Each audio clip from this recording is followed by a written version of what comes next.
La départementalisation, c'était plus qu'une évidence, puisque on avait des règlements intérieurs qui étaient toujours différents. Donc, quelqu'un qui habitait à la marge, effectivement, de la circonscription n'avait pas les mêmes droits en action sociale que celui qui était à Montpellier et inversement. Quand il y avait des réunions de travail, le postulat de départ était de dire on fait l'analyse des processus à Béziers, l'analyse des processus à Montpellier et on choisit le meilleur. Bon, ça c'était plutôt une idée philosophique, je dirais. La départementalisation à apporter, c'est déjà une unité départementale. Je dirais une place beaucoup plus importante déjà à la CAF, des missions plus larges, des opportunités aussi, puisqu'on a pu s'investir au niveau national et local sur des nouveaux chantiers. La départementalisation a apporté une évolution des postes et forcément une augmentation de charge de travail, donc une augmentation du nombre de salariés et une évolution plus facile au niveau de la CAF, de l'Hérault pour les prises de poste et les créations de postes. La départementalisation a clairement fait changer de dimension. On est passé de 2 caisses à une caisse beaucoup plus outillée et beaucoup plus importante. Et vraiment de la nouveauté tant sur la gouvernance que sur les organisations qui ont été revues. Le fait de déjà pour nous travailler avec des équipes éclatées, donc on était sur 3 sites différents. Le besoin aussi d'essayer que tout ce petit monde travaille main dans la main malgré des distances. Il y a eu énormément d'évolution, évolution au niveau technologique en particulier. Beaucoup de dématérialisation. Au début, il y avait beaucoup plus de demandes papier qui arrivaient, qui étaient envoyées par les allocataires au niveau du service courrier et scannées. Nous, on travaillait dessus, mais ensuite est venue la dématérialisation. Toutes les demandes qui se sont faites depuis le site caf.fr. Les allocataires ont été accompagnés sur l'appréhension et la prise en main de ce site par nos collègues de l'accueil. Moins d'archivage, moins de papier et plus de facilité à retrouver les documents, surtout quand on n'est pas sur site. Je crois qu'aujourd'hui, ce qui est important, c'est l'adaptation. Ça évolue en permanence. Voilà, il n'y a rien de statique, il n'y a rien de prédit pour l'avenir. Promouvoir aussi la dématérialisation des démarches pour éviter l'utilisation des papiers et nous, en tant qu'agents, se responsabiliser aussi sur l'utilisation des outils qu'on a à notre disposition au quotidien. On a réellement conscience qu'il faut préserver la planète. Donc effectivement, la responsabilité sociétale des entreprises est réellement un enjeu majeur pour la CAF de l'Hérault, tout à fait. Oui. On aide toujours, moi en étant à VACAF en plus, c'est toujours dans le social. Donc c'est aider les gens, quoi. Et représenter des valeurs au quotidien, c'est-à-dire que ce qu'on nous demande d'appliquer en tant qu'agent CAF, on l'applique aussi dans notre vie personnelle. Je suis rentrée à la CAF de Béziers sur le site du lac au centre social à la crèche en décembre 1993. Donc ça fait 27 ans que je suis rentrée à la CAF.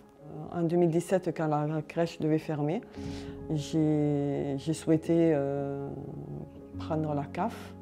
Et là, je suis partie sur une reconversion et j'ai pu intégrer le service de VACAF. J'ai eu cette opportunité de reconversion que j'ai saisie en fait pour un autre rythme de vie que j'avais en crèche.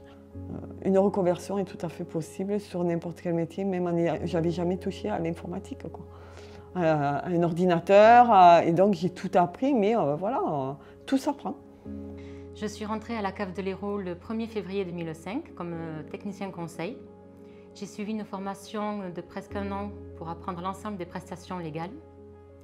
Puis après, j'ai intégré les groupes de travail. Aujourd'hui, je suis secrétaire à l'action sociale de la CAF de l'Hérault depuis le 1er février 2021. Ça fait un peu plus de 11 mois que j'ai effectué ce changement de service. C'est un changement qui m'a beaucoup apporté et qui me tient beaucoup à cœur. Après avoir fait 16 ans au niveau des prestations, j'avais un réel besoin de changer d'activité et de découvrir les nouveaux services de la CAF de l'Hérault. J'ai fait la quasi-totalité de ma carrière à la caisse d'allocation familiale de Montpellier, puis de l'Hérault. Mais j'ai travaillé avant 3 années à la cave de l'Isère à Vienne, où j'occupais un poste d'animateur socioculturel dans un centre social, un peu comme celui-ci, enfin ce qu'il était auparavant. Et puis j'ai rejoint la cave de Montpellier, qualité d'animateur, sur le centre social de Payade également pendant un certain nombre d'années. Puis j'ai évolué.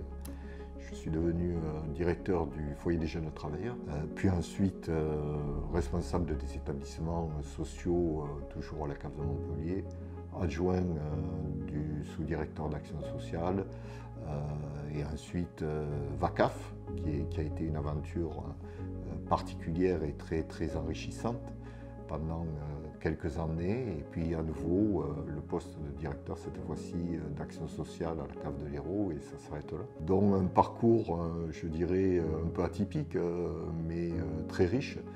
Moi, avant d'arriver à la CAF, j'ai eu une courte expérience à la CARSAT, donc aussi la sécurité sociale, en tant que chargée d'études, et puis avant j'étais dans l'associatif, plutôt dans l'éducation populaire. Moi, j'ai fait un parcours toujours dans le développement territorial, dans le développement local, mais plus sur l'aspect, le volet économique en fait, et l'insertion par l'économique notamment. Voilà, donc j'étais spécialisée dans l'accompagnement de projets, également le conventionnement et les partenariats avec les collectivités. Et pour ma part, j'étais agent de développement local plutôt pour des fonds européens pendant 10 ans sur un territoire rural et pendant 6 ans sur un territoire plutôt urbain et périurbain, mais surtout sur des fonds européens. Donc un peu le même métier, mais avec des financements européens. Je pense que ce qui est très enrichissant personnellement et professionnellement, c'est tout l'apport de la CAF sur le lien social, sur la solidarité, mais également sur la possibilité pour les familles de concilier leur vie de travail et la garde des enfants. Donc c'est un beau projet. Si la CAF n'existait pas, je pense que... C'est inconcevable. Il faudrait l'inventer. Ça serait bien que la CAF n'existe pas, ça voudrait dire que tout le monde peut arriver à subvenir à ses besoins. Si la CAF n'existait pas, ça serait un gros problème parce que c'est vraiment un outil puissant de redistribution sociale et de redistribution financière et d'équité sociale. Pour moi, ça a toujours été un travail d'équipe. La cave de l'Hérault, avant tout, c'est une grande famille. Comme disait Patrick. Et si on se donnait rendez-vous dans 10 ans? Même jour, même heure, même cave.